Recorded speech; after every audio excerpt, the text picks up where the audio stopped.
നമ്മളൊരു structural designer ആണെന്നുണ്ടെങ്കിൽ എപ്പോഴും നമ്മൾ MEPയിലെ ആൾക്കാരായിട്ട് നന്നായിട്ട് കൊളാബറേറ്റ് ചെയ്യണം. എന്തുകൊണ്ടാണെന്ന് വെച്ച് കഴിഞ്ഞാൽ MEPയും സ്ട്രക്ചറിലും വളരെ കോറിലേറ്റഡ് ആയിട്ടുള്ളൊരു സാധനമാണ്. ഓക്കെ, ഇതെങ്ങനെയാണെന്ന് ഞാൻ പറഞ്ഞുതരാം. നമ്മൾ സ്ട്രക്ചറൽ ഡിസൈൻ ചെയ്യുമ്പോൾ ഓഫ് കോഴ്സ് സ്ട്രക്ചറലി ഡിസൈൻഡ് ആയിട്ട് വരുന്ന മെയിൻ കാര്യങ്ങളാണ് foundation, column, beam, slab. Okay, so ഈ കോളം, ബീം, സ്ലാബ് ഈ 3 കാര്യങ്ങളിൽ വളരെ ഇമ്പോർട്ടൻ്റ് ആണ് MEPയുടെ സർവീസുകൾ എങ്ങനെ പോകണം എന്നുള്ളത്.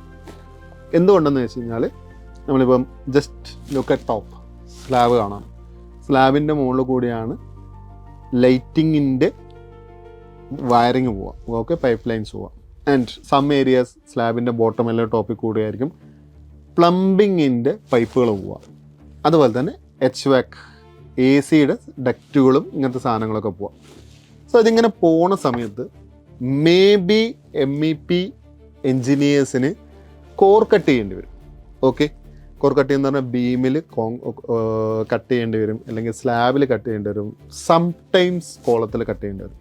സോ ഇങ്ങനത്തെ കട്ടുകളൊക്കെ വരുമ്പോൾ നമ്മളുടെ എന്താ പറയുക സ്ട്രക്ചറിലുള്ള കട്ടുകളാണ് ഈ വരുന്നത്. സോ സ്ട്രക്ചറിലൊരു കട്ട് വന്നു കഴിഞ്ഞാൽ ആ സ്ട്രക്ചർ വീക്ക് ആവാനുള്ള ചാൻസ് വളരെ കൂടുതലാണ്. ജസ്റ്റ് ഇമാജിൻ നമ്മളുടെ ബോഡിയിൽ ചെറിയൊരു ഫ്രാക്ചർ വന്നു കഴിഞ്ഞാൽ നമ്മൾ അത് ശരിയാക്കും. എന്തുകൊണ്ടാണ്? ഇല്ലെങ്കിൽ അത് മൊത്തത്തിൽ പൊട്ടാനുള്ള ചാൻസ് കൂടുതലാണ്, അല്ലേ? ഇതേപോലെ തന്നെയാണ് നമ്മളുടെ ബിൽഡിംഗ് എന്ന് പറയുന്നതിൻ്റെ സ്ട്രക്ചറൽ കമ്പോണൻ്റ് എന്ന് പറയുന്നത് നമ്മളുടെ അസ്ഥികൾ പോലെയാണ്, നമ്മളെ എല്ലുകൾ പോലെയാണ്. അതിലെവിടെയെങ്കിലും ഒരു ചെറിയൊരു മൈന്യൂട്ട് ക്രാക്കോ അല്ലെങ്കിൽ ഇഷ്യൂസോ വന്നു കഴിഞ്ഞാൽ എൻ്റയർ സിസ്റ്റം കൊളാപ്സ് ആവാനുള്ള ചാൻസ് ഉണ്ടാവും. സോ ഇങ്ങനെയുള്ള കൊളാപ്സുകൾ വരുമ്പോൾ ഓഫ് കോഴ്സ് ബിൽഡിങ്ങിൻ്റെ സ്ട്രെങ്ത്തിന് അത് എഫക്റ്റ് ചെയ്യാനുള്ള ചാൻസ് ഉണ്ട്. ഇത് അവോയ്ഡ് ചെയ്യാൻ വേണ്ടി നമ്മൾ എന്താണ് ചെയ്യുന്നത് വെച്ച് കഴിഞ്ഞാൽ സ്ട്രക്ചറൽ ഡിസൈൻ ചെയ്യുന്ന സമയത്ത് തന്നെ MEP കൺസൾട്ടൻ്റായിട്ട് നമ്മൾ MEP ഡിസൈനേഴ്സൊക്കെ ആയിട്ട് നമ്മൾ എന്ത് ചെയ്യും, മാക്സിമം കൊളാബറേറ്റ് ചെയ്യും.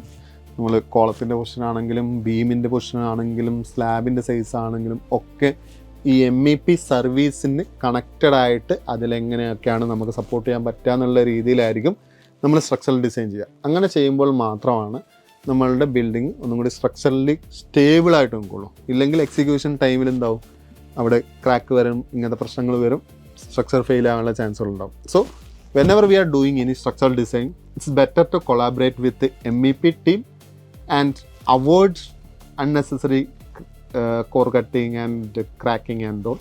അങ്ങനെ ആകുമ്പോൾ നമുക്ക് സ്മൂത്തായിട്ട് എക്സിക്യൂട്ട് ചെയ്യാൻ പറ്റും.